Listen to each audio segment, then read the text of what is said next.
আমেরিকাতে আসার আগে অন্য কোনো দেশে আমি যাই নাই। জীবনে প্রথম বিদেশে আসছি। প্রথম বিদেশি হচ্ছে আমার আমেরিকা।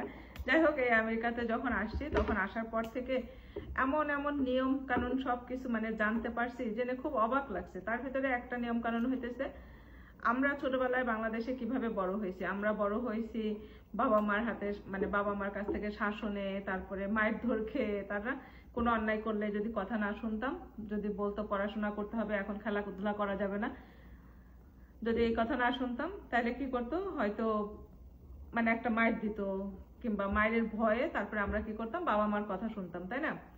তাই আমেরিকাতে আসার পরে এই একটা জিনিস দেখে খুব অবাক হয়েছি, সেটা হইতেছে মানে বাচ্চা কাচ্চা যত কথা না শুনুক, যত ইয়ে না করুক, বাচ্চাদের গায়ে হাত তোলা যাবে না।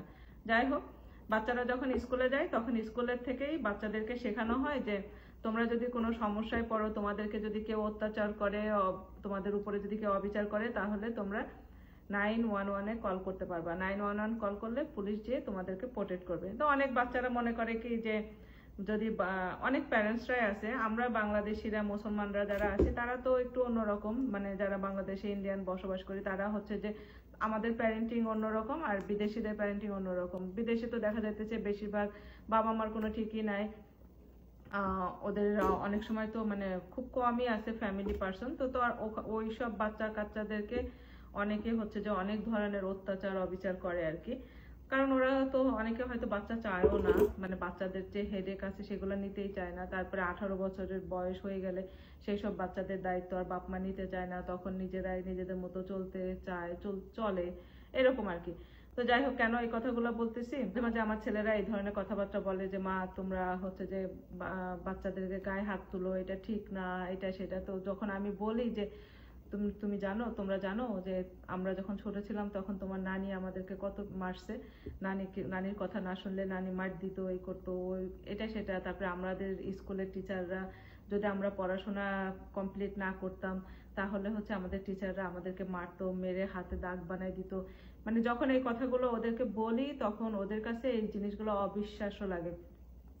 আর বিদেশিরা কখনো বাচ্চা কাচ্চার গায়ে হাত তুলে না, কারণ মনে করেন না যে বিদেশিরা আবার বাচ্চা কাচ্চারা অনেক বেশি ভালোবাসে, এই জন্য হাত তুলে না। বিদেশিরা বাচ্চা কাচ্চার গায়ে হাত তুলে না এই কারণে যে বাচ্চাদেরকে সরকার নিয়ে যাবে যদি বাচ্চারা কমপ্লেন করে যে আমার বাবা মা আমাদের অত্যাচার করে, তারপরে মারধর করে, আমাদেরকে পছন্দ করে না, এই ধরনের কথাবার্তা বললে পুলিশ যদি মানে কোনো কিছু পায় যে এরা হচ্ছে যে ফ্যামিলিগতভাবে এরা ভালো না, ব্রোকেন ফ্যামিলি, এদের মানে আর্থিক অবস্থা তেমন ভালো না।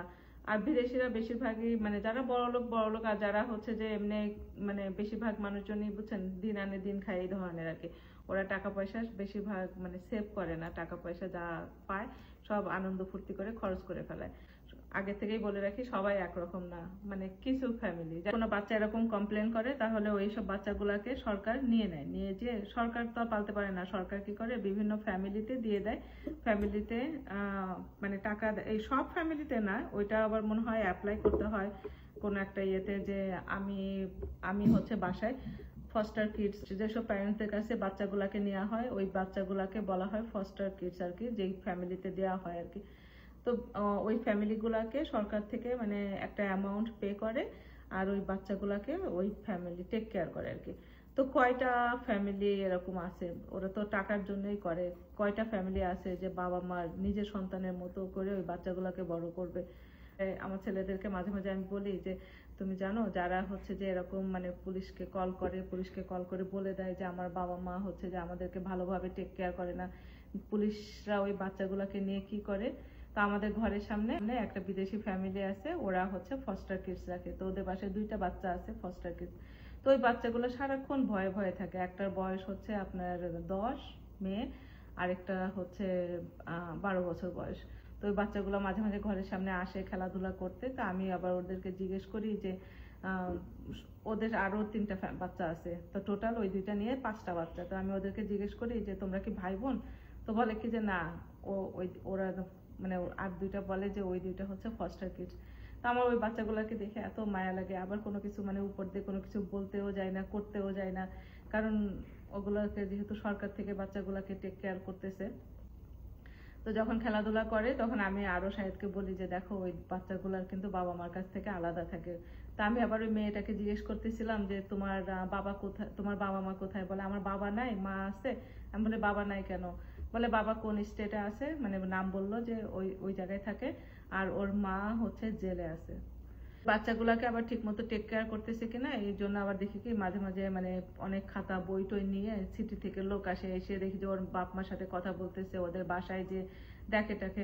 হাজার দেখুক টেকুক, তারপরেও আমার মনে হয় যে বাপ মার কাছে বড় হওয়া আর হচ্ছে ইয়ের কাছে বড় হওয়া কি এক জিনিস? তারপর আমি আমার বাচ্চাদেরকে আমি সবসময় ওদের কথা বলি যে এদেরকে যে স্কুল থেকে শিখায় যে বাপ মা মারধর করলে বকা দিলে 911 কল করবা। এই বাচ্চাগুলোকে নিয়ে দেখো দেখো এরা কি করে, এদের জীবন দেখছো? আমি চিন্তা করি যে কোন দেশে আছি যে যেখানে কিনা নিজের সন্তানের শাসন করতে পারবো না, আমি নিজে মারবো আবার আমি নিজেই তো আদর করবো, তাই না? আমার সন্তান ব্যথা পাইলে সবচেয়ে বেশি কষ্ট কার লাগবে? আমার লাগবে, তাই না? কিন্তু সেই জিনিসটা টোটালি অন্যরকম। মানে আমেরিকাতে মার চেয়ে মাসির দরদ বেশি।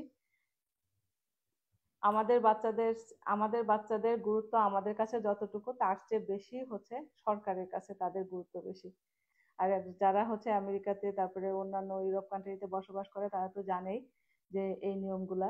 আমার এই কথাগুলো আপনাদের সাথে শেয়ার করতে খুবই ভালো লাগে, কারণ আমি নিজে অবাক হয়ে যাই যে এই ধরনের নিয়ম কানুন মানে দেখে আর শুই না যে আসলেই এটা এটা কিভাবে সম্ভব, আমরা কিভাবে বড় হয়েছে আর আমাদের বাচ্চাদের আমাদের কিভাবে বড় করতে হবে। তো যাই হোক, সবাই ভালো থাকবেন, সুস্থ থাকবেন, আজকে এই পর্যন্তই। আল্লাহ হাফেজ।